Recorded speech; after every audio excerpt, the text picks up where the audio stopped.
자, 2019년도 국가고시 대비 이제 행정학 강의를 시작하겠습니다. 일단은 강의 본문을 입문하기 앞서 교재의 구성 체계하고 그 행정학 교재부로 요령들 그리고 학습 방법 간략히 말씀드리겠습니다. 자, 일단 교재의 7페이지를 좀 펴보세요. 7페이지.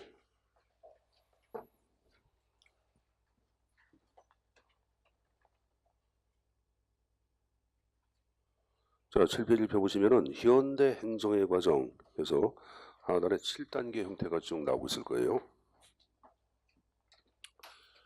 자, 우리가 이제 행정학의 이제 구성 체계는 지금 얘기한 현대 행정의 7단계에 근거하여 책들을 보통 구성을 시켜놓고 있습니다. 그러니까 뭐 대학에서 쓰고 있는 행정학 원론 책들 그리고 각종 수험서 마찬가지입니다.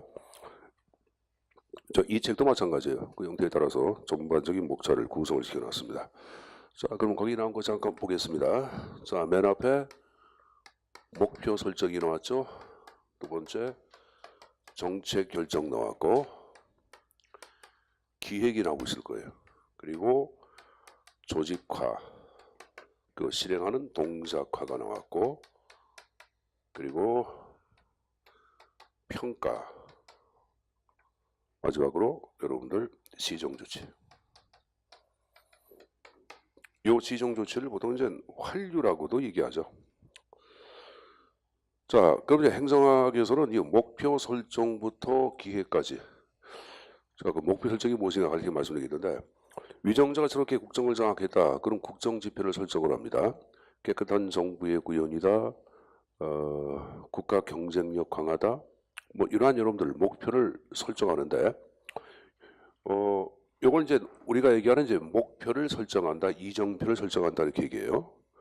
그다음에 정책 결정은 이제 목표를 달성하기 위한 구체화된 대안 선택이야. 깨끗한 정부를 구현하기 위하여 부패 방지법을 제정했다. 그걸 이제 정책 결정한다고 얘기하는 거예요. 이 기획은 목표나 정책을 달성하기 위한 사전적 준비 과정을 기획이라고 얘기하는데 행정은 이걸 묶어서 이걸 우리는 정책론이라고 얘기해요. 대학에서.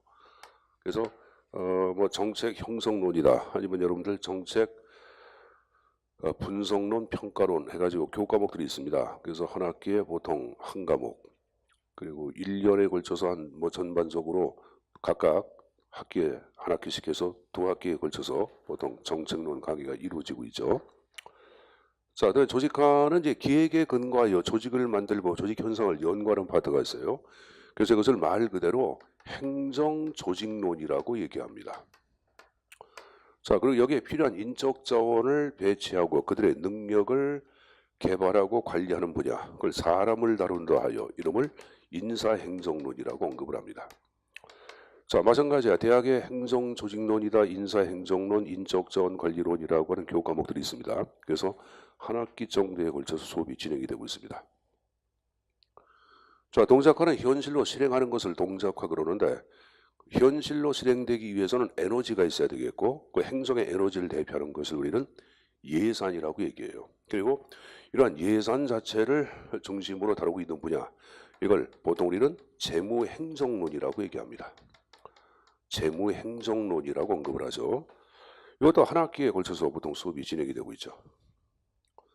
자, 그 다음 이제 평가와 시정조치를 묶어서 이걸 여러분들 통제와 환류라고 얘기합니다. 그래서 대학 같은 경우에 행정책임 행정통제론이라는 교과목이 있는 경우도 있고 이 환류를 개혁이라 그래요. 그래서 행정개혁론이라고 하는 교과목이 있어요. 그래서 이것도 한 학기 정도에 걸쳐 수업이 진행이 되고 있습니다. 그럼 칠판에 정리한 정책에서부터 통제와 환류까지를 우리는 행정학의 바디, 몸통 분야라고 얘기해. 가장 핵심적인 분야야. 자, 근데 이제 9급의 시험 과목에 국어가 있고 영어 그리고 한국사가 있죠. 뭐 사회도 있습니다. 행정법도 있죠. 그래서 자연과학을 여러분들 제외해놓고 인문사회과학이 쓰고 있는 학이라고 하는 개념은 행정학 하나밖에 없어요, 여러분들. 그죠? 이걸 국어 보는 거지 국어학을 보는 건 아니잖아요, 여러분들. 행정학이에요. 학은 사이언스 해가지고 이걸 우리가 이제 학문이라고도 번역을 하죠. 여기서 이제 학이란 말은 학문을 얘기하는데 어떤 현상 자체가 하나의 학문으로서 존재하기 위해서는 현상을 바라보고 있는 학자들의 논리나 시각, 견해가 전제가 되어야 합니다. 그런 논리나 시각, 견해를 묶어서 우리는 어프로치, 접근 방법이라든가 아니면 패러다임이란 말을 쓰기도 하거든요. 그래서 이런 걸 중심으로 별도의 편을 하나 구성을 시켜놓은 게 있습니다. 이게 바로 뭐냐? 행정학의 기초이론 파트라는 게 있어요. 이걸 뭐 행정학 총론이라고 정리한 책도 있고 행정학 입문이라고 정리한 책도 있지만 가장 보편적으로 쓰는 것은 바로 기초이론이에요. 기초이론. 자, 그럼 이제 별도로 뽑아서 정리해놓고 있는 것이 이제 지방행정론을 별개의 편으로 구성을 시켜놓고 있습니다. 사실 과거의 지방행정론은 이 조직론에 포함되어 있어가지고 전체의 구성의 형태를 6개로 구성을 시켜놨으나 이 90년대의 지방행정은 여러분들 대학의 지방행정학과다, 자치행정학과다는 학과가 존재할 정도로 학과의 독자성 자체가 인정이 되고 있습니다. 그래서 이걸 별도로 뽑아서 요새 원론이라 개론책은 몽땅 다 지방행정론을 별도의 편으로 구성을 시켜놓고 있습니다. 이가 이제 9급의 시험 과목이 행정학 개론이에요. 그래서 나오는 게 지방행정론 포함이라고 나옵니다. 그래서 이걸 포함시켜서 시험 문제에서 반영을 해놓고 있습니다. 그래서 우리 교재도 지금 얘기한 7개의 편의 형태에 따라 내용을 구성을 시켜놓고 있는데 자, 기초이론은 전체 문항 가운데 약 3문항, 정책론 3문항에서 4문항, 조직론 3문항, 4문항, 오늘 국가직을 얘기하는 거예요. 인사행정 3문항 내외, 정무행정 2문항, 3문항, 통제완류 2문항, 1문항 이렇게 많게는 3문항까지 보통 2문항 내외, 지방행정론은 국가직은 2문항, 지방직은 3문항 정도 문제에서 구성이 되고 있습니다. 물론 이것은 항상 요 비율이 아니라 일반적으로 보편적인 구성 비율을 얘기하는 거예요. 그 행정학을 공부하시는 분들은 이제 뭐 주변에서 그런 얘기야, 야 행정학 범위가 넓어 그런 얘기하는데 당연히 넓어요, 여러분들. 국가의 여러분들 그 사무를 관리하는 것이 바로 행정 그러는데 자 보세요. 행정 정부가 행하는 활동이에요. 근데 활동 자체는 두 가지가 있어요. 하나는 여러분들 권력 현상이 있고 또 하나 얘기할 때는 관리하는 활동으로 나눠서 얘기하는데 이 권력 현상 자체는 공권력에 근거하여 국민의 의무를 부과하거나 권리를 부과하거나 제약하는 분야를 얘기하는데 이걸 다루고 있는 분야 공권력에 근거하여 의무와 권리를 다루고 있는 분야 이게 바로 법이에요. 그걸 행정법이라고 얘기하는 게. 근데 우리는 이게 아니라 행하는 활동 가운데 뭐로 파악하냐? 관리로 파악해. 잘 봐봐. 정책을 관리하죠. 여기 보세요. 조직을 관리하죠. 사람을 관리하죠. 돈을 관리하죠. 관리로 해서 그래. 관리. 여러분 내가 방금 전에 관리하는 활동 자체를 행정현상이라고 얘기했어요. 그러다 보니까 여러분들 관리를 위해서는 인접 여러 분야의 이론들이 굉장히 믹서가 돼. 특히 이제 경영학에서 얘기하는 경영논리, 경영이 뭐예요 여러분들? 경영을 영어로 뭐라 그래? 매니지먼트라고도 번역을 하는데 그걸 관리라고도 얘기하거든요. 또 우리가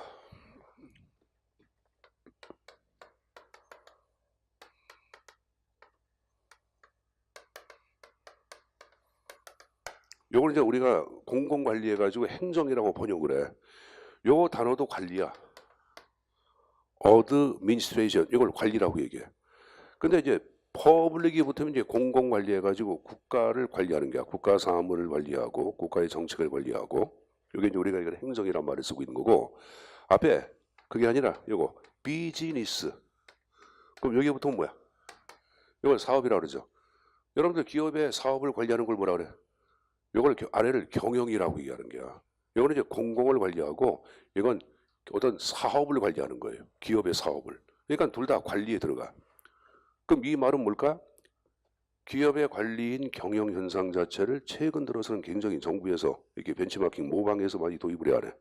하죠. 그래서 경영학의 이론 자체가 상당수가 도입돼서 이론이 구성되어 있습니다.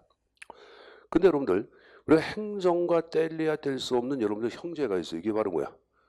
정치야 또 정치. 그래서 인접학문인 정치학의 이론 자체가 또 대거 행정학에 또 여기 수용이 돼. 또 하나 아까 여러분들 정부가 행하는 활동은 권력작용이 있고 관리가 있다. 권력작용으로서 파악하는 것은 뭐라 했어요? 행정법이라 그랬지. 그럼 여러분들 관리할 때는 법의 논리도 좀 따라야 돼, 안 따라야 돼. 그래서 행정법의 논리도 좀 믹서해서 반영이 돼. 100%는 아니지만 조금 반영됩니다. 그러다 보니까 학문 자체가 인적 어떤 학문보다도 연계성이 굉장히 뛰어나다 보니까 범위가 광범위하다 그런 말을 써요, 여러분들. 근데 행정학은 여러분들 선생님이 뭐 대학교 뭐 대학원 석박사 그 현재 학교에서 뭐 여러분들 강의를 쭉 하고 이용을 하고 있지만 내가 벌써 여러분들 박사학위 받은 게 94년도에 받았으니까 꽤 오래됐지 여러분들, 그죠? 근데 박사학위 받은 것부터 지금까지만 기간만 따지다 하더라도 뭐 여러분들 꽤 긴 기간이야. 근데 지금도 행정학을 잘 몰라. 왜 그러냐? 계속 범위가 넓어져요, 여러분들. 계속 확대가 돼. 그러니까 여러분 연구하는 사람 입장에서는 굉장히 여러분 연구 범위가 방대합니다. 방대하지만 근데 여러분들이 현재 공부하는 것은 연구하는 게야 시험 보는 게야. 시험 보는 행정학은 범위가 정해져 있어요. 항상 제한된 문제가 나옵니다. 물론 20문항 가운데 20문항이 몽땅 다 그렇게 나오냐? 그건 아니에요, 여러분들. 문제를 출제하는 사람들 자체의 주관에 따라서 개인이 연구하는 분야에 대한 편협한 문제가 한 문제나 두 문제는 등장한 경우가 있어요. 근데 그건 어쩔 수가 없어요. 그건 같이 틀리면 돼. 그건 운이야. 그래서 아침에 여러분들 축복받고 나면 맞는 거야. 올해는 돼지니까 누구의 축복을 받아야 돼? 돼지의 축복을 받아야죠, 여러분들. 그것도 무슨 돼지야, 올해? 황금돼지. 그러니까 집에 돼지 한 마리 사놓고 황금색으로 칠해놔. 여러분 시험 보기 전에 축복해달라고 자꾸만 얘기해요, 여러분들. 그냥 그러고 하는 거고 남은 문제들은 여러분들 우리가 얘기하는 기출문제 형태와 보통 반복돼서 문제가 등장합니다. 그러니까 범위가 한정되어 있고 정해져 있다고 말씀드린 거예요. 그래서 이제 수업을 진행할 때도 그 한정된 범위, 그러니까 출제에 나오는 분야를 중심으로 수업을 진행을 합니다. 그러니까 거기에 국한해서 집중해서 공부하시면 굉장히 도움이 될 게야. 자, 또 하나. 올해 시험을 준비하시는 분들은 염두에 둘게 공무원 시험은 얼마나 준비해야 합니까? 하고 물어보는 사람이 있어요. 사람에 따라 다 틀려. 어떤 사람들은 6개월 만에 하는 사람도 있고 8개월 만에 되는 사람도 있고 어떤 사람들은 5년 해도 안 되는 사람이 있고 다 참 다 틀려. 왜? 운때가 안 맞기도 하고 막 그래요. 이게 여러분들 절대평가가 아니라 상대평가야.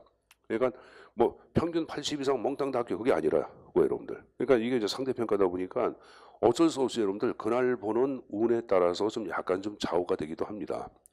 좌우되기도 하는데 그건 여러분들 어쩔 수가 없는 거고 대신 여러분들 그러니까 시험을 볼 때는 시험 기간 자체를 설정해 놓고 공부하는 분들이 계세요, 여러분들. 근데 이제 이건 있어요. 설정을 떠나서 공부하면 반드시 공무원 시험에 합격을 해. 100% 나가. 안 나가는 사람 100%다 나갑니다. 그러니까 중간에 그만두지 않고 노를 정하면 무조건 공무원이 돼요. 그건 확신하는데 아까 운이 작용한다 그랬잖아. 그러다 보니까 뭐가 문제가 되냐면은 시험 과목이 개편되면은 여러분들 굉장히 과목 백편에 따라서 힘든 사람들이 나와요. 예를 들어서 행정학과 행정법 안 하고 여러분들 사회하고 다른 과목들 뭐 수학, 과학 이런 거만 했다. 근데 과목 개편했는데 전공 과목으로 개편됐어. 그럼 이런 사람들은 여러분 다시 공부를 해야 돼. 해야 합니다. 그래서 선생님이 학교에서 좀 있다 보니까 정보를 좀 많이 좀 파악하는데 아마 올해 지방직 끝나고 난 다음에 공무원 시험 과목 개편 발표가 이루어질 거예요. 어? 근데 선생님이 어느 정도 알고 있지만 그건 아직 공식은 아니고 근데 대강 중각은 전공 과목 형태로 과목의 형태가 개편된다고 얘기하고 있습니다. 그러면 뭐 행정학과 행정법의 형태로 과목이 개편이 될 기원성이 커 안 커? 크다고 봐야 합니다. 크다고 봐야 돼. 지금 여러분들 근데 이제 세무직 같은 경우에는 세법하고 회계학 시험 볼 기원성이 크고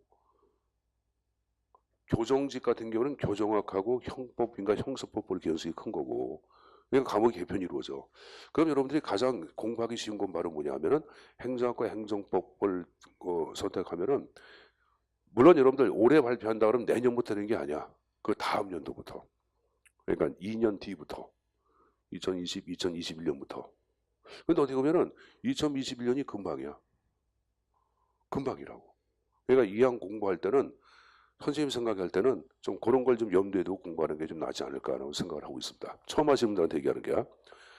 근데 이제 어떤 분들은 선생님 저 사회 참 잘해요. 그리고 수학 잘해요 하는 사람들은 사회와 수학에 상관없어요. 본 만점 나와요 하는 사람들은 그거 하세요. 근데 수학하고 과학을 하시는 분들은 만점짜리 수학과 과학을 해. 그러니까 대학에 수학을 전공하는 친구들 요새 여러분들 대학을 웬만하면 다 다녀 안 다녀? 다 다녀요. 그래서 수학이라든가 과학 계통에 공부하는 애들은 시험 보면 여러분 공부 학원에서 공부 안 해도 시험 보면 100점 나와. 그러니까 그 전공 과목을 그러한 교과목을 대상으로 경쟁하다 보니까 상대적으로 여러분들 좀 그 거기서 여러분 우열 가리기가 쉬워요. 어려운 거예요. 표준 점수가 반영되잖아. 그러니까 여러분들 똑같이 100점 받았다고 해서 여러분들 100점으로서 기록되는 게 아니라고 여러분들. 그러니까 그런 게 있으니까 이왕이면은 새로운 분야를 개척하는 것도 선택 과목으로서 하는 것도 나쁘지 않다고 말씀드리는 겁니다. 제가 행정과 행정법을 꼭 하라는 얘기는 아니고 그런 걸 염두에 두라고 얘기하는 거예요. 다음은 상담에서 알겠지만 여러분들 일단은 현 시험 과목은 행정학과 사이를 하면은 모든 여러분들 행정직군 분야의 모든 시험을 볼 수 있어요. 행정학과 여러분들 사회를 하는 분들은. 그래서 그걸 생각하고 공부를 하라고 제가 말씀드린 거고, 행정학과 행정법을 하시는 분들은 좋은 것은 군무원 시험까지 함께 볼 수 있어요. 군무원은 국방부에서 공부하는 공무원이야. 군인이 아니라. 그러니까 공무원 신문과 동일해요, 여러분들. 근데 이제 군무원은 시험 과목 자체가 여러 가지가 있어요. 그 직렬 분야가 좀 나눠지는데 가장 좋은 건 일반 행정이야. 일반 행정. 일반 행정의 행정학과 행정법입니다, 여러분들. 그리고 우리가 얘기하는 공무원 시험에 비교해 볼 때 그냥 평균 점수 얘기할 때 공무원 시험 점수가 합격 점수가 87점이라 할 경우에 군무원 시험 82이면 됩니다. 그러니까 오히려 군무원이 들어가기 쉽다 어렵다. 쉽다고 말씀드리는 겁니다. 그런 걸 염두에서 공부하라고 말씀드리는 거예요. 자, 그 다음에 이제 수업을 진행할 때 제가 이제 출제 빈출 형태를 A급, B급, C급 얘기할 거예요. 그러면 A급은 여러분들 교재 7페이지 잠깐 펴보세요. 거기 출제 포인트에 여러분들 별표가 하나가 들어가 있죠. 메뉴에. 하나가 C급이야. 별표가 2개가 B급이고 별표 3개가 나올 거예요. 나중에 보다 보면 그건 A급이에요. 그러니까 A급 정도는 60% 이상 출제가 나오는 거기 때문에 굉장히 빈도가 높은 거예요. 그리고 B급, C급 순으로 내려가기 때문에 그런 것들은 꼭 정리해서 가져가시고, 나중에 여러분들이 정리할 때도 이 출제 포인트를 중심으로 쭉 정리하는 것도 빠른 시일 내에 행정학 자체를 좀 단기간 내에 완성하는 방법 가운데 하나입니다. 왜 출제 포인트에 나오는 것들이 20문항 가운데 내가 볼 때는 16문항 정도는 여기서 문제가 나올 거예요. 그러니까 출제 포인트가 중요하다고 제가 말씀드린 겁니다. 자, 그리고 강의하는 선생 이름은 김일입니다. 김일이고 고세영 강의는 오래 했어요. 뭐 91년부터 강의했으니까 오래 했고, 뭐 노량진도 한 27, 8년 강의를 쭉 해왔었고, 학교에서도 91년부터 학교 강의를 해가지고 학교에서 교편을 잡았다가 그만뒀다가 그리고 지금 여러분 수도권에 있는 모 대학에 연구소 소속 연구교수로 지금 재직 중입니다. 그렇게 하시고 여러분 행정학은 이제 따라오는 대로 공부하시면 됩니다. 선생님이 굉장히 좀 그 성격이 좋은 말로 하면은 와일드하지만 나쁜 말로 하면 변태야. 그러니까 수업시간에 화들이고 막 그럽니다. 공부하라면은. 그러니까 화낸다고 해서 여러분들 미워서 그런 게 아니라 공부하라고 지적하는 거니까 그 이해해달라고 말씀드리는 겁니다. 자, 그럼 여러분들 교재 그러면 이제 바로 내용을 입문을 하도록 하겠습니다. 자, 이 페이지 보세요. 자, 이 페이지에 일단은 이제 1장의 행정의 의, 우리가 이제 배울 게 이 기초이론 파트를 학습하는 게야. 기초이론에 해당되는 이제 1장 챕터 1의 행정의 의 파트, 그리고 1절의 행정의 개념 파트부터 내용을 정리를 하도록 하겠습니다. 자, 출제 포인트를 보세요, 여러분들. 포인트를 보시면 여러분들 2번 하나 별표 하나 돼 있죠. 그 2번에 나온 게 정치와 행정과의 관계, 이걸 개념을 연결시키는 게 있어요. 우리가 정치, 행정 1이다, 2다 이런 말을 쓰거든요. 이것하고 개념은 어떤 식으로 연관되어 있는지 그거 좀 숙지해서 가져가시고, 굳이 하나 더 얘기하면 4번에 보편성과 특수성에 근거한 개념 정의가 있어요. 이것도 가끔 출제에 나오거든요. 보편성을 이제 두루두루 한다 하여 이것을 광의의 개념이라고 얘기하고, 특수를 얘기할 때는 특수한 면, 그러니까 이걸 협의의 개념이라고 표현하기도 합니다. 그래서 광의하고 협의 자체를 묻는 문제가 또 한 문제예요. 이 광의 협의에 관한 것은 올해 여러분들 작년도죠. 2018년도 7급 서울시 7급에서 문제가 나왔었어요. 서울 7급 작년도에. 자, 그럼 여러분들 그 개념 파트부터 내용을 좀 정리를 하도록 하겠습니다.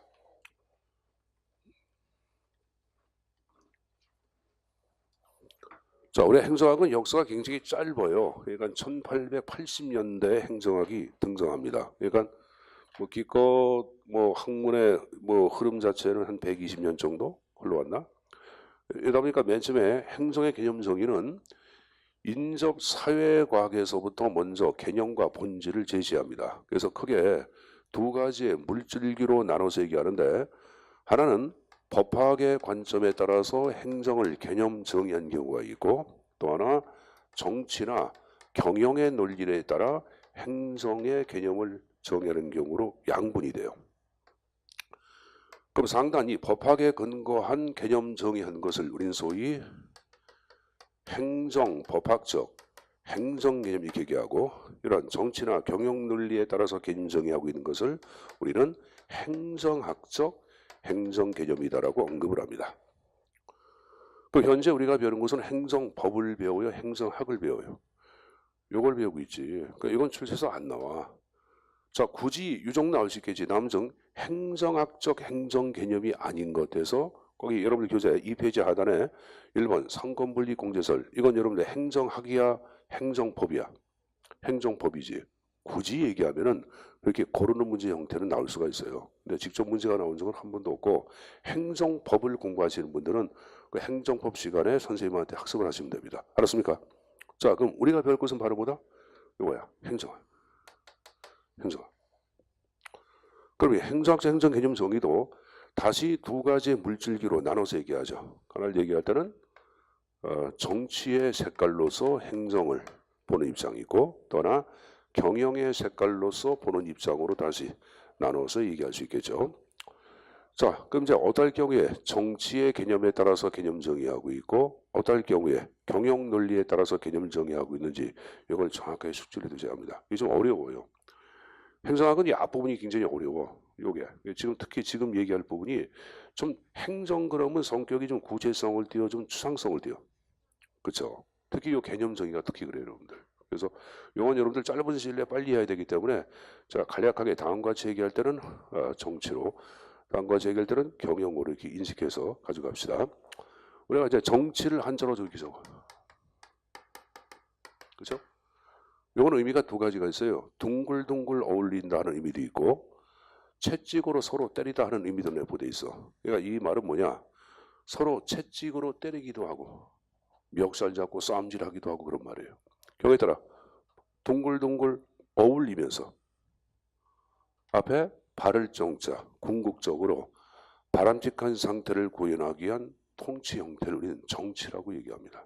그래서 모든 정치는 궁극적으로 바람직한 상태를 구현하기 위해서 정치가 존재하는 거예요. 인간의 존엄성을 구현한다. 만민 평등을 구현한다. 그죠? 이러한 어떤 바람직한 상태를 구현하기 위해서 정치가 존재하는 거예요. 자, 그러면은 사회과학에서는 이렇게 바람직한 상태를 구현하는 것을 뭐라 그러냐? 사회학 용어로 이름 우리는 가치지향성이라고 그래요. 뭐란다? 가치지향성. 다시 한번 바람직한 상태를 지향하는 것을 뭐라 그런다? 가치지향성이라고 그래요. 그래서 행성의 어떤 개념을 얘기할 때 바람직한 상태를 지향하는 쪽에 중점을 두고 개념 정의하고 있다. 그럴 때 정치의 색깔로서 행성을 이해하고 있다라고 생각하시면 됩니다. 예를 들어 행성은 사회 정의를 구현하기 위한 제 활동이다. 그럼 바람직한 상태를 여러분 지향해야 하네. 하죠. 이럴 때는 정치의 색깔이에요. 알았습니까? 행정이란 국민의 평화와 국민의 안정과 행복을 위한 활동이다. 바람직한 상태를 지향해야 하네. 하죠. 이럴 때는 가치지향성 해가지고 정치의 색깔로 이해한다고 정리하시면 됩니다. 근데 사회학에서는 여기 보자. 이 가치지향성 의미가 두 가지가 있어요. 하나는 지금 얘기한 식으로 바람직한 상태를 지향하는 것도 가치지향성 그러고, 배우의 의도 목적 동기를 중시하는 것도 가치지향성이라고 얘기합니다. 제가 방금 전에 배우의 의도 목적 동기를 중시하는 것도 뭐라 그런다? 가치지향성이다 이렇게 얘기해요.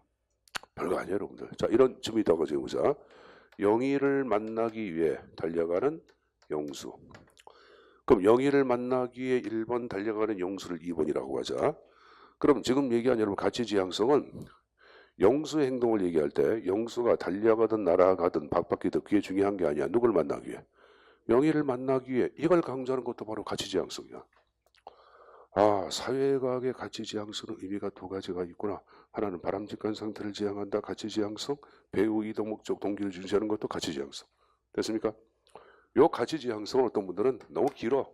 규범성이라고 하자. 이렇게 얘기하는 사람이 있어요. 뭐란다? 규범성. 규범성 이렇게 표현하는 사람도 있어요. 뭐 저는 선생님이 별로 좋아하는 표현은 아니지만은 학자들이 표현한 형태가 되기 때문에 같은 형태로 이해해서 가져갈 것. 됐습니까? 자, 두 번째. 우리가 정치를 하는 가장 현실적인 목적은 왜? 뭐 여러 자유한국당, 더불어민주당, 여러분들 우리가 민주당이랑 해서 다양한 정당들 자체가 정치를 하잖아. 정치를 하는 이유는 뭐야? 현실적으로 권력을 획득하기 위함이야. 그래서 행정현상을 어떤 권력 현상으로서 이해하는 거야. 강력한 권력을 배경으로 하여 어쩌고 저쩌고 이렇게 할 경우에도 정치의 색깔로 이해한다고 정리하시면 됩니다. 알았습니까? 자, 그리고 이제 앞으로 행정에서 가장 많이 쓰는 용어 가운데 하나가 바로 뭐냐? 요 정책 결정이란 말을 굉장히 많이 쓸게요. 정책 결정. 그럼 정책 결정으로 볼 경우에도 정치의 색깔로 본다 이렇게 얘기하는데, 자, 아까 제가 정책 결정은 잠깐 이렇게 얘기했어요. 목표를 설정했다. 목표를 달성하기 위한 대안 선택을 정책 결정이라고 얘기합니다. 깨끗한 정부를 구현하기 위하여 이렇게 부패 방지법 제정, 이게 정책 결정이야. 그러니까 목표를 달성하기 위한 대안 선택이야. 여기 보세요, 여러분들. 적지 마시고 뒤에 나옵니다. 정책 결정이라는 단어. 근데 대안 선택은 여러 가지가 있어요. 지침 만들고 방침 만들고 프로그램 만들고 여러 가지가 있어요. 근데 가장 일반화된 것은 바로 뭐냐? 입법 활동이에요. 무슨 활동? 자, 제가 방금 전에 이렇게 얘기했죠. 정의사회의 구현을 위하여 부패 방지법을 제정했다. 바로 뭐예요, 여러분들? 입법 활동 아니야. 그래 안 그래요? 그렇죠, 여러분들. 여러분들 지역 경제력 편차를 해소하기 위하여 국가 국토 균형 개발법을 제정했다. 그것도 정책 결정한다고 얘기하는 거예요. 그래서 이 정책 결정의 형태의 가장 전형적인 것은 입법 활동이에요. 그러니까 여러분이 정책 결정이라는 단어를 잘 이해가 안 가면 그냥 입법 활동으로 바꿔놓고 지문을 읽어도 상관없어요. 그렇게 거의 같아요, 여러분들. 그럼 마찬가지야. 행정현상을 이렇게 입법 활동, 정책 결정으로 파악할 경우에도 행정의 속성을 정치로 파악합니다. 왜 그럴까? 입법 활동은 어디서 하는 게 워낙은 입법부가에 행정부가에. 입법부 소속의 국회의원 보고 정치한다 그래, 행정한다 그래? 정치한다고 그러지. 그러니까 정책 결정은 입법 활동이고 입법 활동은 국회에서, 국회 정치는 정치라는 거니까 행정 현상을 정책 결정으로 파악할 경우에도 행정의 색깔을 뭐로? 정치로. 행정도 행정 입법을 합니다. 여러분들 여기 보자. 대통령 뭐를 제정해? 대통령이 만드는 여러분들 법규 뭐예요? 대통령령, 그걸 명령, 시행령 그러죠. 그리고 각 부장관도 뭘 만들어? 부령, 규칙을 제정하잖아. 그걸 행정 입법한다고 보는 게야. 그렇게 할 경우에도 바로 뭐다? 행정을 어떻게? 정치의 시각으로 이해한다고 정리하시면 됩니다. 알았습니까? 자, 그럼 여러분들 이 정치하고 서로 상반된 입장에 있는 것이 바로 뭐냐? 경영이야. 이건 색깔이 완전히 서로 틀려. 이건 노란색이고 이것은 여러분들 빨간색이야. 이 말은 뭐냐? 행정의 색깔을 상단에 있는 정치로 파악할 때는 행정의 성향 색깔에는 경영이 있다 없다? 없다고 파악하는 거예요. 행정을 경영 논리 이해할 때 그 행정의 색깔에는 정치가 있다 없다? 없다고 파악합니다. 서로 상반된 관점이야. 자, 그럼 먼저 여러분들 경영 파트부터 이제 보겠는데, 제가 여러분 여기 보자. 요건과 이러면 서로 상반된다고 얘기했죠. 그럼 니를 사회 시간에 가치 판단과 대별되는 판단 양식을 얘기하라. 그럼 뭘 배웠어요? 사실 판단이라고 배워서 안 배웠어? 가치와 사실은 서로 상반된 관점 아니야. 그래 안 그래요? 그렇죠. 우리가 이상과 현실은 같아 틀려? 틀리다 그런 얘기하는 식으로 가치와 사실은 서로 상반된 관점이야. 그러니까 마찬가지야. 행정 현상 자체를 이렇게 사실 현상으로 이해할 경우. 행정이란 별게 아니야. 여기 보자. 동사무소 가니까 공무원들이 주민등록 동처분을 띄워주고 있어. 그럼 행정은 주민등록 동처분 띄워주는 거야. 이렇게 이해할 때 사실상 이러이러하다냐. 이렇게 파악할 때는 행정의 색깔을 물어본다. 경영의 색깔로 본다고 생각하시면 되는 거예요. 쉬운 내용이야. 여러분들 보니까 공무원이 여러분들 주민들하고 상담하고 있어. 행정이란 주민들과 상담하는 거야. 바로 뭐야? 이러이러하다. 사실현상. 이때는 뭐로 본다? 경영의 색깔로 본다고 생각하시면 됩니다. 자, 아까 여기 보자. 이걸 뭐라 했어요? 비즈니스. 이걸 뭐라 했어요? 이걸 아까 뭐라 했지? 영어로? 이걸 우리가 번역하면 사행정, 경영. 퍼블리, 이거는 공행정. 그럼 사업관리, 공공관리. 자, 요새 여러분들 대학의 학과 뭐 이제 뭐 수도권적인 행정학과가 대부분이지만은 행정학과 그러면 애들이 좀 고리타분한 학과 느끼지 안 느껴져? 그런 느낌이 안 들어요? 법학과 행정학과 그럼 맛이 가 안 가? 선생님 때문에 법하고 행정이 최고 인기가 있는 학과야. 뭐 경영학과가 아니라 법, 행정 최고였어. 근데 지금은 법, 행정 그러면 다 맛이 가. 특히 지방 같은 경우에는 여러분 요새 뭐냐면은 학생 수가 자꾸만 줄어. 자꾸만 줄어. 대학에서 일하는 선생들이 뭐 하냐? 학교에서 연구 활동이나 강의 활동보다는 뭐냐? 학생들 모집회로 다녀. 고등학교 가가지고 우리 학교를 보내달라고. 시계도 갖다 주고 수첩도 갖다 주고 학교. 지금 이런 좀 모집이 안 돼. 앞으로 여러분들 5년 내에 내가 볼 때는 수도권 지역을 제외한 요 충청도라든가 전라도, 경상도 지역에서 학교가 문을 닫는 사태가 비일비재하게 발생할 거예요. 절반은 난 절반까지 모르는데 내 개인적인 생각입니다. 그만큼 힘들죠, 여러분들. 관리하는 게 관리. 다 관리야. 그래서 이걸 요새는 그래서 학과를 뭐로 바꾸냐? 행정학과를 공공관리학과 이렇게 명칭을 바꾸는 대학이 있어요. 그럼 여러분들 고등학교 학생들이 공공관리 그럼 멋있잖아. 행정학과하고 공공관리하고 어느 게 더 멋있어? 공공관리니까 좀 멋있지 않아? 안 그러냐? 자, 그래서 여러분들 그걸 공공관리학과에서 학과 명칭을 바꾸는 게 굉장히 많이 있어요, 여러분들. 진짜 그렇대도. 그래서 경영학과도 여러분들 그러니까 이것도 뭐 기업관리학과 이런 식으로 하면 여러분들 좀 느낌이 좀 싸하지 않아요, 여러분들? 자, 어쨌든 간에 그래서 요새 요 공공관리학과 그래서 관리현상.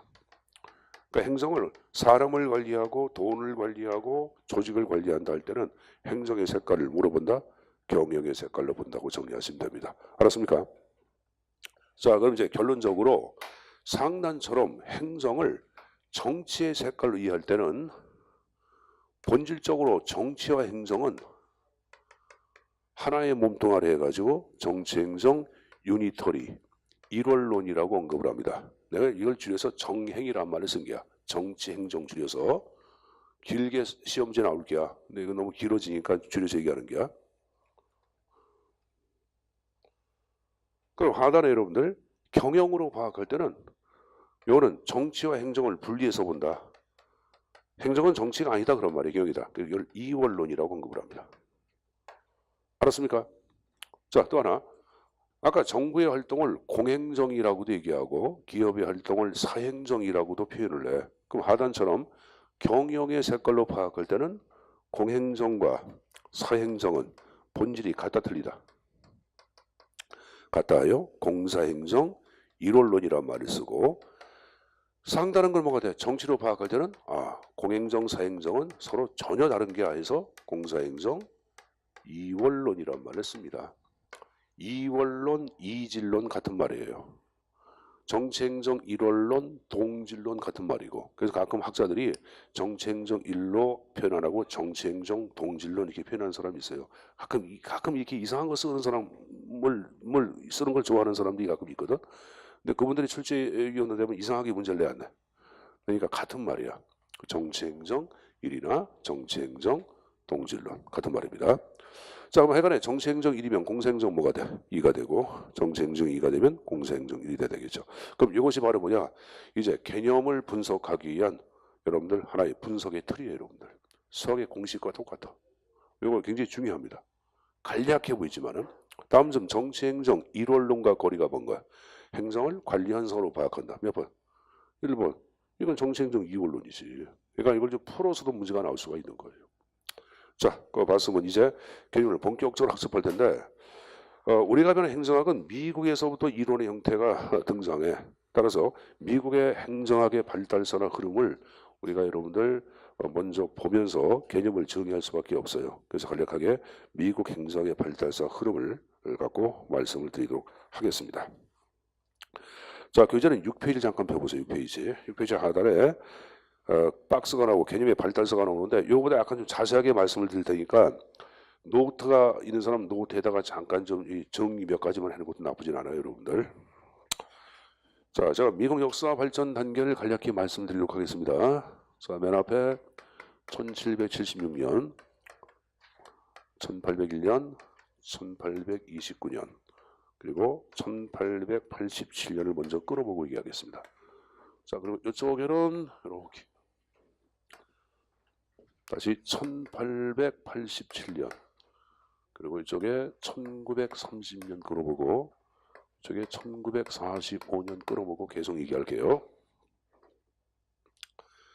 자, 일단 맨 앞에 1770년부터 1801년도까지는 미국 초대 재무성 장관인 해밀턴 사상이 주창되고 지배했다고 얘기하는데, 자, 초창기에 국가가 등장했다. 그럼 국가적인 차원에서 제도나 기구를 여러분들 정비하기 위해서는 강력한 힘을 갖고 있는 중앙정부의 창출이 요청이 될까 안 될까? 되겠죠. 그러니까 지금 얘기한 미국도 마찬가지야. 그래서 이 해밀턴주의의 사상은 강력한 중앙집권 사상으로 전개됩니다. 해밀턴주의, 제가 중앙집권. 이것도 출제에 한 2번 나왔었죠. 해밀턴주의를 해밀턴 연방주의라고 표현하기도 합니다. 뭐 뒤에서 또 한번 얘기할 거예요. 일단 한번 해밀턴주의 중앙집권이라고 적어놓고, 자, 그 다음에 이제 1801년부터 1829년까지는 미국의 이제 3대 대통령의 사상이 등장하는데, 3대 대통령이 누구냐? 제퍼슨이야. 자, 제퍼슨주의가 지배했다 그러는데, 이 중앙집권 사상이 약 30년 동안 미국 사회를 지배했다. 그런 각종 문제점을 이야기하겠죠. 그래서 이에 대항하는 사상, 바로 뭐야? 지방분권 사상이 등장하죠. 제퍼슨주의를 지방분권 사상 그러는데, 그럼 지방분권이란 말은 큰 정부예요, 작은 정부예요? 작은 정부인데 정부는 중앙정부를 얘기하는 거야. 그럼 여러분들 최소의 행정이 최선의 행정이다 얘기한 사람이 국부론의 저자 누구야? 아담 스미스. 그럼 스미스가 얘기한 최소한의 정부가 최선의 정부라는 것을 공간을 이동해서 대륙에 접목한 사람이 누구냐? 이 사람이야. 그래서 제퍼슨 자유주의라고도 얘기해. 자유주의는 당연히 작은 정부 사상을 강조하잖아. 제퍼슨 자유주의. 같은 말입니다. 자, 그 다음에 1829년부터 1887년까지는 미국의 이제 7대 대통령을 지낸 잭슨의 사상이 주창되고 지배합니다. 그 마이클 잭슨이 아니라 잭슨의 사상. 여러분들 마이클 잭슨 알아요? 알아요. 퀸 요새 그 변태 새끼 알죠? 뭐 여기 뭐 동영상 찍으면서 저 선생 좀 왜 퀸 저기 뭐야 그 누구야? 프레드 머큐리, 개봉의 변태. 그 변태 새끼지 이게 뭐? 난 그거 보고 환호하는 사람들 보면 우리 마누라도 환호하고 있지만 아주 그냥 미쳤어 거기에. 그래서 그 음악은 좋은데 해가 변태라, 그죠? 자, 그건 그런 거고. 그래서 근데 니들 퀸을 안 거 요번에 그 영화 때문에 안 거 아니야? 보헤미안 랩소디라는 영화 때문에 안 거 아니야? 여러분 나이 때는 그런데 80년대 그 사람 노래가 선생님이 그들 노래 같이 들었거든. 선생님은 나이차 별로 안 나. 고정이더라고. 퀸이 46에 죽었어. 46에. 그러니까 별로 차이가 안 나요, 여러분들. 이게. 근데 마이클 잭슨은 우리보다 좀 나이가 약간 좀 어리지. 많이 어리는 것 같기도 하고. 근데 하여간에 그때 뭐 같이 활동을 퀸이 조금 앞서서 활동했지만 그래도 여러분들 그 유럽에서는 퀸이 있었고 미국에서는 여러분 누가 있었냐면은 마이클 잭슨이 있었어. 그 잭슨이 웃자고 하는 얘기고. 자, 미안합니다. 농담도 내가 보기에 농담을 하고 있어요. 자, 그럼 잭슨의 사상을 일명 뭐라 그러냐? 역관주의라고 얘기합니다. 선생님, 역관은 뭡니까? 역관을 자, 영어로 좀 스포일즈 해가지고 이걸 번역할 때는 전리품이라고도 번역을 합니다. 뭐라 한다? 전리품주의라고 그러죠. 전리품주의. 그럼 왜 잭슨의 사상을 전리품주의란 말을 썼냐? 자, 미국 제5대 몰로 대통령 때 대통령 임기 4년 법이라는 것이 법으로 만들어져. 그러면 4년에 한 번씩 여러분 대통령 선거 때마다 새로운 정치 권력 집권당이 등장을 해야 하네. 하겠죠. 자, 근데 그러면 요 잭슨은 요 집권당한테 공직의 임명권을 주자고 얘기해. 자, 예를 들어서 공화당이 선거에서 승리했어. 그러면 여러분들 공화당이 공무원 임명권을 가져. 됐어요? 정의당이 성공했다. 그럼 정의당이 바로 뭐다? 공무원 임명권을 갖는 거야. 그러면 공직이라는 것은 선거라는 전쟁에서 승리한 집권당의 전리품, 역관이라고 할 수 있어 없어? 있죠. 그래서 엽관주의란 말을 쓰고 있는데 엽관이란 말은 엽총에 방아쇠를 당기면 사냥감이 노획이 돼야 한대. 그 노획물을 엽관이라 그래. 노획물, 전리품 이런 식으로. 그럼 잭슨의 사상을 여러분들 전리품주의라고 얘기하는데 이건 나중에 이제 역관주의를 자세히 학습을 해. 그 해간의 역관주의는 장점도 있고 단점이 있어요, 여러분들. 뭐 장점을 얘기할 때는 말은 뭘까? 이 역관주의에 하여 정당 정치의 활성화가 이루어지는 게 이제 많은 사람 정당에 가입을 하고 이때부터 정당이 이제 활성화가 이루어지죠. 자, 그렇지만 역관주의의 각종 문제점을 이야기하는데, 자, 여기 보자. 집권당이 공무원의 임명권을 갖다 보니까 어떤 문제가 발생하냐? 공금을 유용 또는 횡령해서 집권당의 정치 자금으로 쓰는 사태가 행정에 만연이 돼. 부패가 만연이 돼. 또 하나, 집권당이 공무원의 임명권을 가져. 그러니까 공무원 자체는 누구한테 충성을 해? 국민한테 충성을 할까? 집권당한테 충성을 할까? 집권당한테. 그러니까 정당의 사냥개 사병으로 전락해버려. 그러니까 진정한 국민을 위한 위민의 행정 확보를 어렵게 하죠. 등등등등의 문제점을 이야기합니다. 그래서 안 되겠다 하여 요 1887년도 당시에 여러분들 여기 보자. 당시에 프레스턴 대학의 정치학과 교수로 있었던 학자 있습니다. 우드로 윌슨이라는 사람이 있어요. 이 사람은 행정의 연구라는 아티클을 발표하고 여기에서 다음과 같이 행정의 개념을 최초로 언급을 합니다. 뭐라냐? 행정이라는 것은 지금 얘기한 정당이나 정치의 사냥꾼, 사병이 아니라 정치로부터 독립된 고유한 영역을 갖고 있는 놈이다 이렇게 얘기합니다. 정치의 사냥개도 아니고 정치의 여러분들 사병도 아니고 정치로부터 영역을 받지 않는 독자적 영역을 갖고 있는 게 바로 행정이라고 파악해. 그 영역은 바로 뭐냐? 국가 사무를 관리하는 사무의 영역이다라고 얘기하죠. 여기에 근거한 최초의 행정학적 행정 개념이 탄생하는데 이걸 우리는 뭐라 그러냐? 행정관리설이라고 얘기합니다.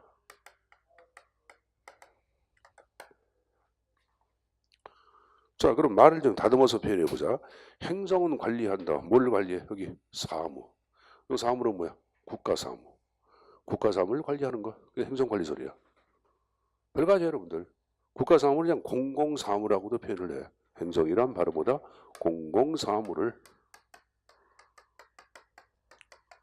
관리하는 것이 행정이다. 행정관리설이에요.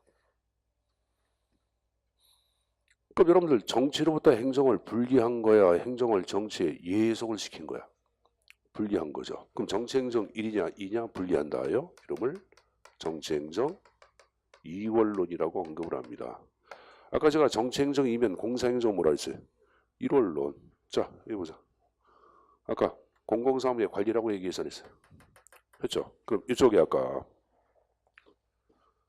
관리로 파악할 때는 행정의 속성을 정치에도 경영에도 경영 그럼 정치행정 1이야 2야 2원론 이건 아까 공식이라 그랬잖아. 여기에 도입해서 얘기해 상관없어요 여러분들. 자, 그 다음에 이 행정관리서는 다른 닉네임이 있어요. 이걸 뭐라 그러냐? 우리는 기술적 행정학이라고 얘기합니다. 테크닉, 관리 기법, 아니 기법, 기술적 행정학이다 이렇게 표현하기도 합니다. 자, 학자는 지금 얘기한 윌슨은 꼭 외워둬야 돼. 왜? 최초로 개념을 정의하기 때문에 꼭 가져가야 돼. 그래서 이 윌슨을 뭐라냐? 미국 행정학의 아버지라 그래. 최초로 개념 정의했고 그리고 요 1887년을 미국 행정학의 출발점으로 해석을 합니다.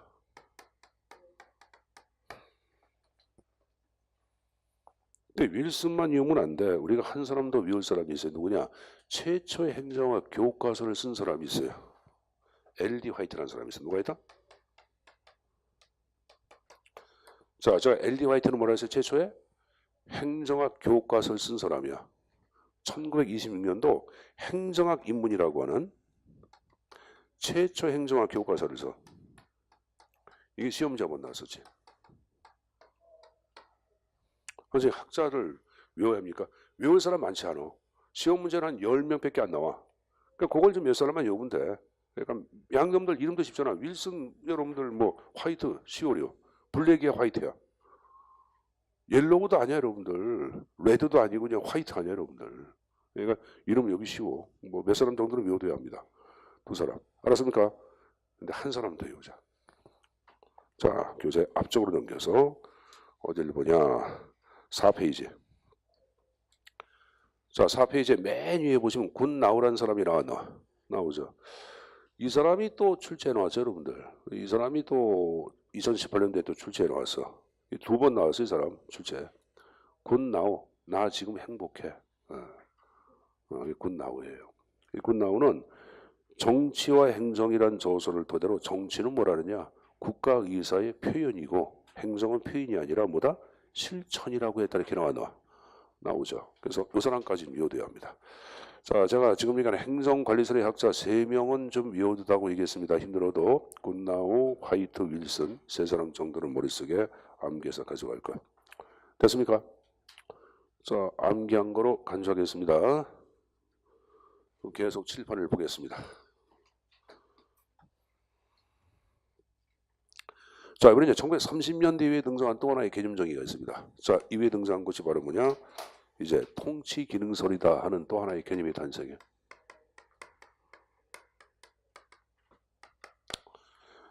자, 여러분들 모든 용어는 용어가 의미를 함축하고 있죠. 여기 보세요. 역관지는 뭐야? 행정이란 전리품이다. 그죠? 행정관리서는 뭐야? 행정은 관리한다 공공사무를. 그럼 이거 뭐야? 행정이란 통치라는 기능을 수행한다. 그래서 통치기능설이야. 통치라는 기능을 수행한다. 통치. 자, 우리 학원 이름이 뭐예요? 인천행정고시학원. 인천에서 행정을 담당할 여러분들 사람을 뽑는 고시, 고시에 관련된 것을 교육하는 학원이다. 그래서 인천행정고시학원 아니에요, 여러분들. 그러니까 모든 용어는 여기가 의미를 함축하고 있는 게야. 통치라는 기능을 수행한다. 끝. 그럼 통치는 뭐냐? 통치는 쉽게 얘기하면 여러분들 두 가지를 얘기하는 게야. 두 가지. 뭐하고 뭐? 입법활동과 집행활동이야. 입법과 집행. 로크가 얘기할. 존 로크라고 하는 사회계약설. 권력분립 최초 얘기한 사람. 권력분립 이권을 얘기하자. 입법권, 집행권 얘기한 거 아니야. 그래서 행정이란 입법과 집행활동이다. 이게. 자, 그럼 끝나네. 행정이란 입법활동. 입법활동은 아까 뭐라 했어요? 정책? 결정. 그리고 그것을 집행한다. 이 정책이 법이죠. 그래서 정책을 집행하는 기능을 수행한다. 통치기능설. 쉬운 내용이에요, 여러분들. 자, 이런 닉네임이 있어요. 이름을 기능적 행정학이라고 그래. 뭐라 한다? 기능적 행정학. 자, 하나 물어볼게. 자, 행정이 정책 결정 활동을 해야 하네. 하지. 그럼 이쪽에서 아까 행정이 정책 결정한다고 행정의 속성을 정치로 파악해, 경영으로 파악해. 정치, 이건 공식이라 그랬잖아. 그럼 정치 행정 1이야, 2야. 이걸로. 행정, 일원론. 공사행정은? 공사행정은? 이원론이죠. 안 적겠습니다. 자, 하나 물어보자. 30년대 그럼 뭐가 떠올라? 30년대 그러면 떠오르는 거야. 그래서 공항, 대공항.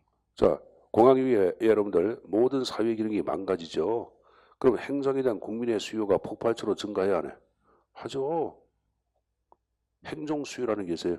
정부에 대한 국민의 요구. 그럼 여러분들 국민의 요구에 행정이 보다 민감하게 빠르게 대응하기 위해서는 이제 스스로 법도 제정을 해야 돼. 그래서 입법부가 담당했던 입법 활동을 이제 행정이 하기 시작한다고. 그럼 행정부가 힘이 세진 게야, 약해진 게야? 세진 거지. 행정이 힘이 센 국가를 행정국가라 그래, 입법국가라 그래? 행정국가. 그래서 30년대 이후에 행정국가의 등장과 함께 탄생한 개념 정의를 얘기해라. 그럼 통치기능성이에요, 여러분들. 알았습니까? 학자 두 사람 나오는데 외우지 마세요. 학자 묻는 건 시험지 나온 적 없어요. 그러니까 요 통치기능성은 요 선에서 만족해서 내용을 정리하시면 됩니다. 알았습니까? 자, 통치기능성을 봤습니다. 자, 그 다음 정리할 거 이제 45년 뒤후에. 자, 그 보기 앞서. 자, 거기 잠깐 들어보자. 행정을 사실현상으로 파악한다고 행정을 정치로 파악해, 경영으로 파악해. 경영. 다시 보자. 사실현상으로 파악해. 여기라 그랬다. 분명히들. 이건 지울게요.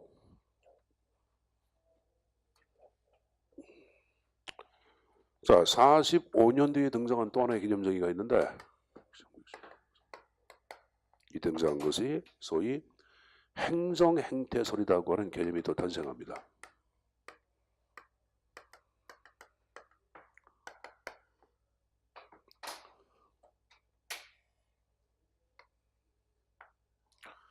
그러니까 행정 행태설을 제시한 학자가 있습니다. 누가 얘기하냐면은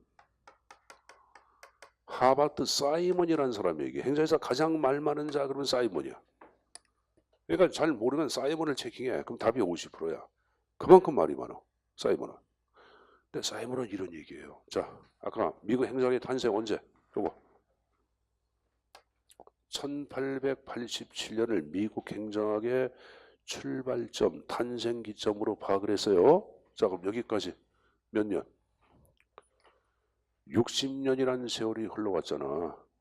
근데 60년이라는 세월이 흘러왔어도 아직까지 행정학은 하나의 온전한 과학, 학문이라고 얘기할 수 없다라고 비판해. 이게 도대체 행정학이 이 행정이 아닌 것 같아. 뭐 경영학 같기도 하고, 뭐 정치학 같기도 하고. 그러니까 학문 자체가 여러분들 이게 뭐 정체성이 없는 거야. 그래서 그럼 여러분 보자. 정치학이나 법학이나 사회학 같은 학문들은 오랜 시간을 거치면서 학문 자체가 완성이 돼서 안 됐어. 학문의 이론이 완전히 확립됐다고. 그럼 행정학도 마찬가지예요. 하나의 온전한 학문이 되기 위해서는 행정학 나름대로의 뭐가 필요해, 여러분들? 이론적 체계 구성이 필요하잖아. 이게 이론적 체계를 구성하기 위한 개념으로 탄생한 게 행정 행태설이야. 선생님, 이론적 체계를 구축한다. 너무 긴데 좀 빨리 얘기할 수 없습니까? 그걸 뭐로 하느냐 하면 과학화한다 그래. 행정을 하나의 학문으로 만든다 해서 과학화한다. 그래서 이 개념 정의는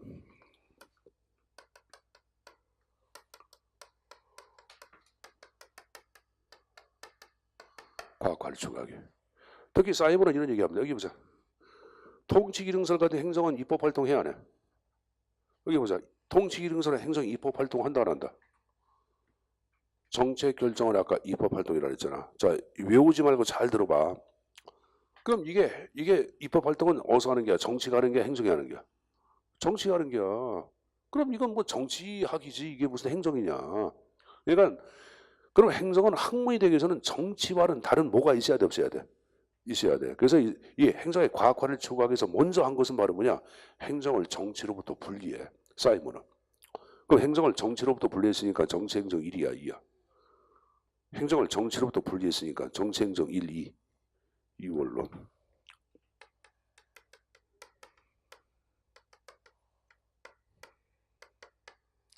이쪽에 이원론 나왔어 안 나왔어?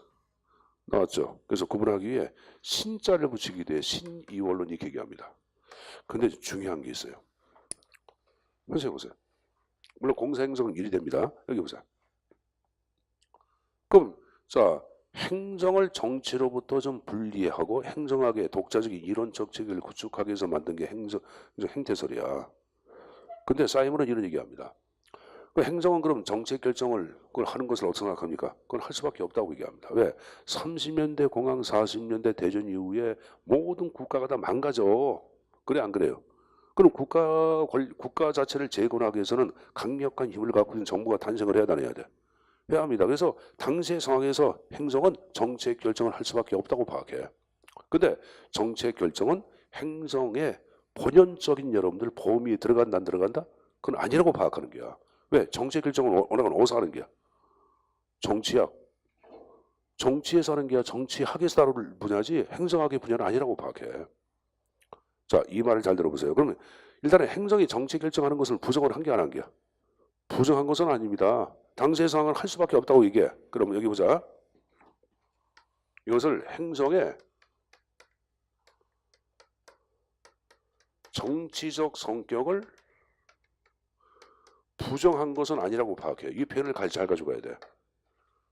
단 이론적 체계를 구축하기 위해서는 연구 범위에서 제외하지 않아자? 연구 범위에서는 제외하자고 파악한 게 행정학의 독자적인 이론을 구성하기 위해서는 그것은 제외하자고 파악하는 게야. 그건 정치학이 되기 때문에. 그래서 부정하지 않았으나 연구 대상에서는 제외했다. 이걸 일단은 좀 가져가야 돼. 이 표현이 굉장히 좀 어렵지만 가져가야 돼. 다시 보겠습니다. 행정의 정적 성격을 부정한 것이 아니라 연구 대상에서 그 뭘 적어놨어요? 제외했다는 것을 먼저 가져갈 거야. 아, 서론이 길죠? 행정학의 과학화를 추구하게 정치, 행정, 신이원론, 행정의 정책 성격을 부정한 것이 아니라 연구 대상의 제외. 이거 가져가야 되겠다. 자, 다시 여기 보자. 아까 이거 등장한 이유 뭐 행정하게. 여기 뭐 뭘 추구하기? 그렇죠. 이론적 체계, 과학화를 추구하기 위해서 만든 게. 이론적 체계를 구축하기 위해. 그러면 사이먼은 행정학의 이론적 체계를 구축하기 위해서 뭐를 인용하냐? 어려운 용어가 나옵니다.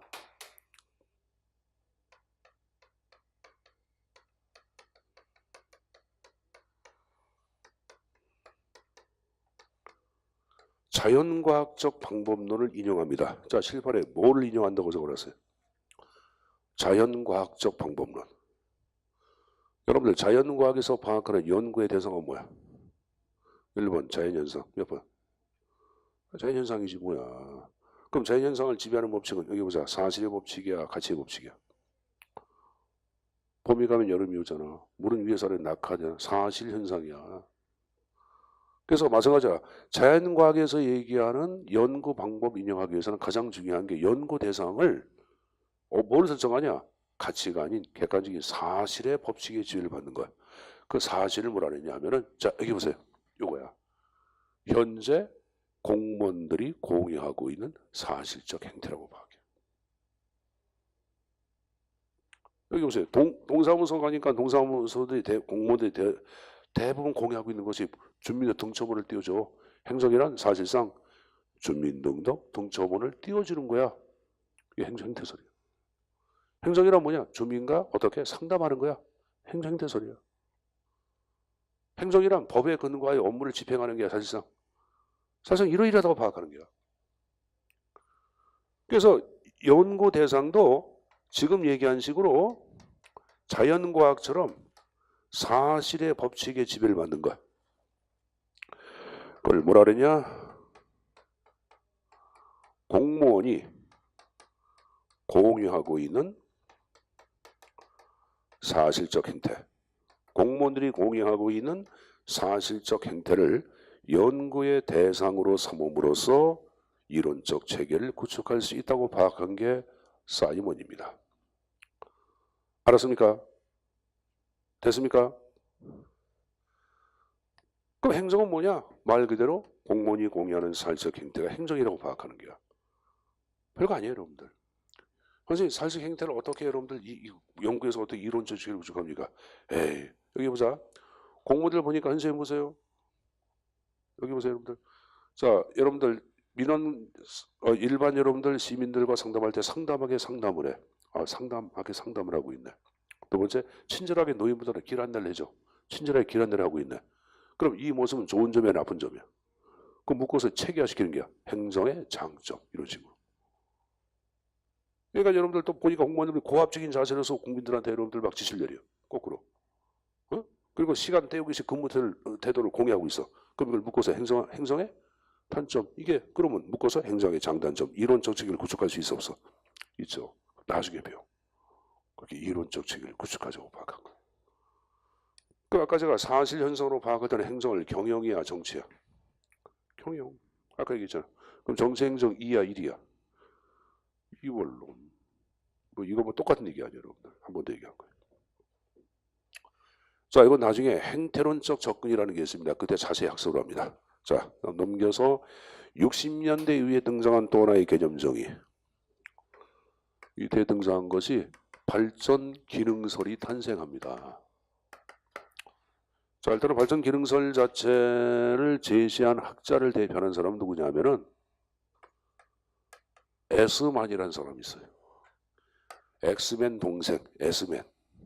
그 에스맨에 의하여 만들어진 게 이 발전 기능설인데, 여러분들 60년대부터는 후진 국가가 발전이다, 근대화다라고 하는 과제를 본격적으로 이행한 시기 아니야. 그래서 이론은 미국을 대상으로 연구한 게 아니라 미국의 학자들이 비행기 타고 어디 오냐면은 이 후진 국가를 넘어와.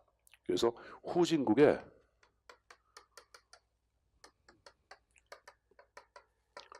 근대화 현상을 규명하기 위해서 만든 게 지금 얘기한 발전 기능설이에요. 그럼 끝났네. 행정이란 뭐다? 발전이란 기능을 수행한다. 그래서 발전 기능설이야. 그럼 여러분 후진국가의 그 발전은 자 3부, 입법부, 행정부, 사법부 3부 가운데 어디가 강력한 힘을 갖고 있어? 일반적으로. 대한민국 같은 경우에 여러분들 여기 보자. 행정수반의 이름은 알지만 국회의장 이름은 알아 몰라? 모르잖아요, 여러분들. 여러분 알아요? 잘 모르잖아, 지금도.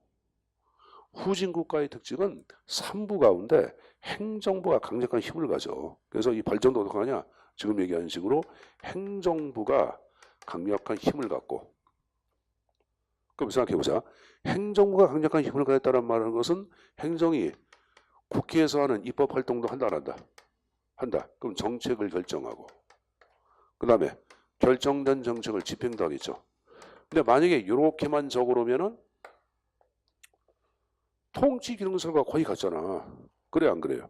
차이점이 있겠지. 그래서 하나 더 정리해 놓은 것이 여러분들 60년대부터는 한국, 여러분들 말레이시아, 싱가포르 모든 국가들이 경제사회 개발 계획 5개년짜리, 뭐 7개년짜리 이걸 이때 이행을 해. 그래서 발전을 위해서 꼭 하는 것 중에 하나가 바로 뭐다? 기획의 기능을 담당하는 것이 행정이라고 봐요. 알았습니까? 여기 하나 추가되는 거야, 기획 기능.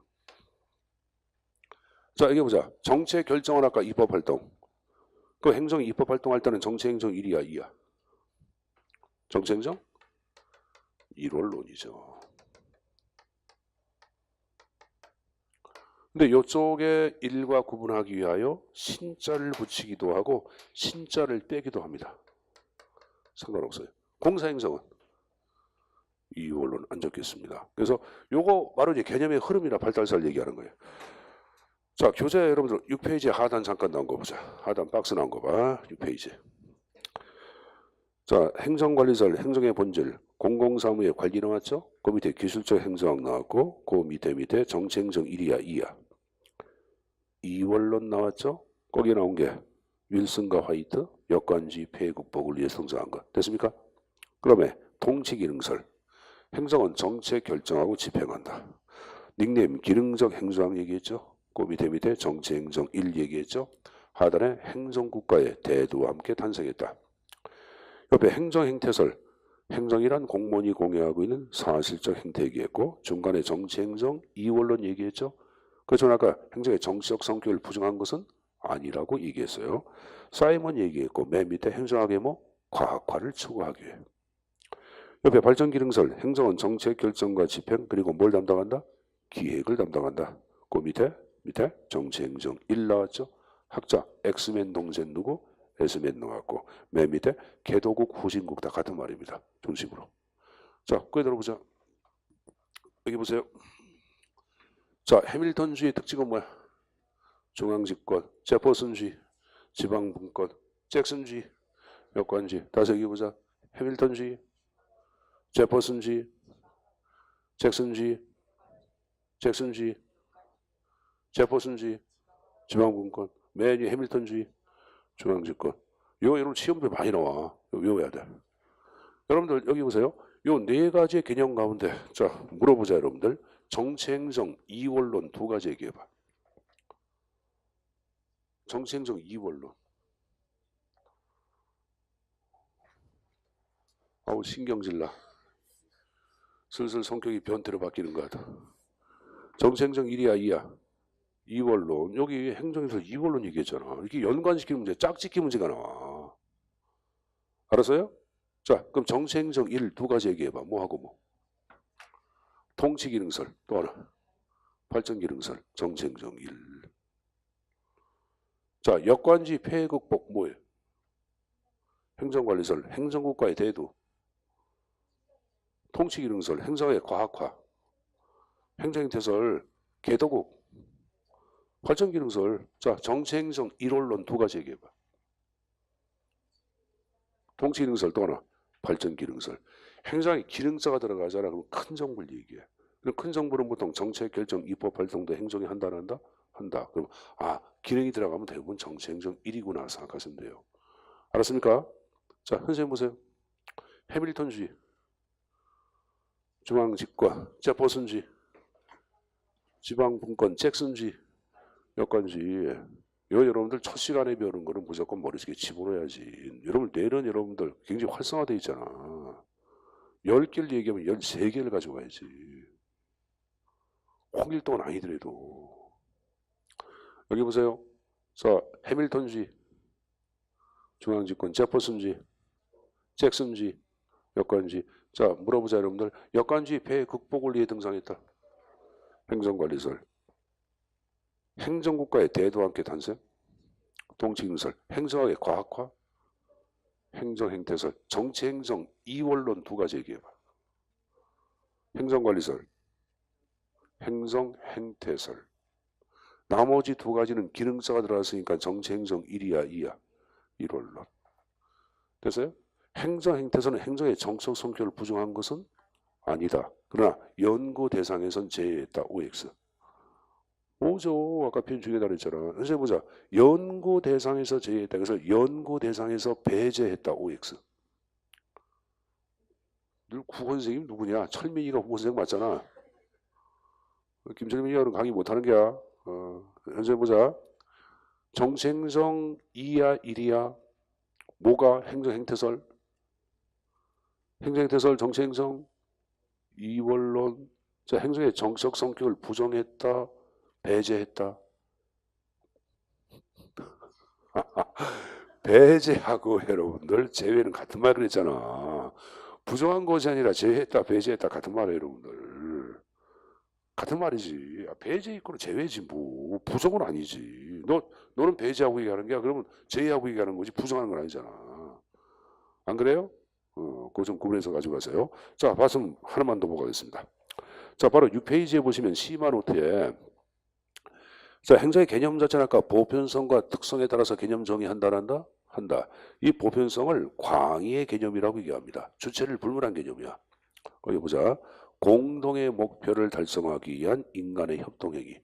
그럼 주체가 정부든 기업이든 집단이든 상관없죠 여러분들? 그걸 광의 보편성. 자, 특성 나온 거 보자. 공익 달성을 위한 누구의 행위로 나와? 정부 관료제. 이걸 광의라 그래 협의라 그래? 협의라고 얘기하는 거예요. 협의라고. 알았습니까? 광의하고 협의 또 하나 보편 특수 좀 가져가시고 자 개념 정의에 곤란해가지고 두 명의 학자가 나와요. 왈도하고 또 하나 누가 나왔어요? 그 밑에 폴스토프. 근데 폴스토프는 행정법을 공부하시는 분들은 행정법에서 가끔 나와. 행정은 절대 안 나와요 여러분들. 법학자야. 그러니까 우리가 정리할 이름은 왈도만 정리하시면 됩니다. 왈도는 이런 얘기하죠. 행정에 대해서 한 문장 한정 정의. 그럼 지적인 자극이나 각성보다는 뭘 가져온다? 마비. 그러니까 정의가 쉽다 어렵다? 어렵다. 왈왈 도그. 개새끼한테 물리면 마비가 돼야 한다. 되죠? 왈도, 왈왈 도구, 지적 마비. 이렇게 만드세요. 왈왈 도구, 지적 마비. 전체 문장 다 못해요. 키워드만 가져가면 돼. 알았습니까? 왈도, 지적 마비 처리한다. 개념적이 어렵다. 이렇게 얘기했다. 그렇게 내용 정리해야 될 거야. 됐습니까? 자, 그래서 행정의 개념에 관한 형태는 여기서 마치겠고 좀 쉬었다가 계속 진도하겠습니다. 쉬었다 하자.